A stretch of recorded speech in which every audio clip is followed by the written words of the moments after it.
જેમને ઇંગ્લિશમાં પ્રોબ્લેમ હોય એ લોકો માટે આ વિડીયો છે. સો ઇફ ઇન કેસ તમે આઉટ ઓફ ઇન્ડિયા જવા માગતા હો, અબ્રોડ જવા માગતા હો, તમારી લાઈફ સ્ટાર્ટ કરવા માગતા હો, બટ એક મેજર ચેલેન્જ એ મોસ્ટ ઓફ ધ એપ્લિકેન્ટ્સને આવે છે, દેટ ઇઝ કે મારી ઇંગ્લિશ સારી નથી સર. આ ટાઈપની બ્યુટી કેવી રીતે હું એન્જોય કરી શકીશ, આ રીતની લાઈફસ્ટાઈલ, અબ્રોડવાળી લાઈફસ્ટાઈલ, ફોરેન કન્ટ્રીમાં રહેવાવાળી લાઈફસ્ટાઈલ કેવી રીતે એન્જોય કરી શકીશ, કેવી રીતે મારું ફ્યુચર, મારી ફેમિલીનું ફ્યુચર બનાવીશ. So there are many options in that case. I would recommend you guys to connect with my Ahmedabad office in that case. Canada is the option. Canada સિવાય you can move to European countries, you can move to other countries like Singapore છે, કા પછી તમે Malaysia જઈ શકો, કા પછી તમે જો પ્લાન કરતા હો યુરોપિયન કન્ટ્રીઝમાં જવાનું, લાઈક જર્મની થઈ ગયું, પોલેન્ડ થઈ ગયું, સ્પેન થઈ ગયું, ફ્રાન્સ થઈ ગયું. There are lot many options which are there. So if in case તમે પ્લાન કરતા હો મિનિમલ લેંગ્વેજ રિક્વાયરમેન્ટ જોડે અબ્રોડ જવાનું, કા પછી લેંગ્વેજમાં કંઈ પણ ના આવડતું હોય, સ્ટીલ અબ્રોડ જવાનું, દેન દેટ ઇઝ પોસિબલ.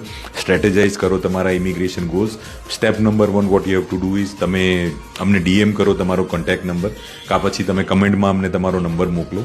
અને સ્ટેપ નંબર 2 વુડ બી, જો તમે અમદાવાદ આવી શકતા હો, સીજી રોડ મારી ઓફિસ છે, ત્યાં ડાયરેક્ટલી વિઝિટ કરો. મારી ટીમને જઈને ક્લિયર કટ વાત કરો, મારે ઇંગ્લિશ વગર અબ્રોડ જવું છે, કેવી રીતે મોકલશો. પછી ત્યાંથી મારી ટીમ ટેક કેર લેશે એની, ત્યાંથી આગળ મારી ટીમ એ બધી વસ્તુની ટેક કેર કરશે. સો ઇફ ઇન કેસ પ્લાન હોય that you want to go abroad as soon as possible, 3 થી 6 મહિનામાં, then that is possible now.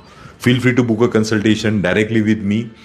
And if in case તમારે ટીમને મળવું હોય, you can visit my Ahmedabad office and connect with them. So stay tuned અને મળીએ ફટાફટ. Thank you.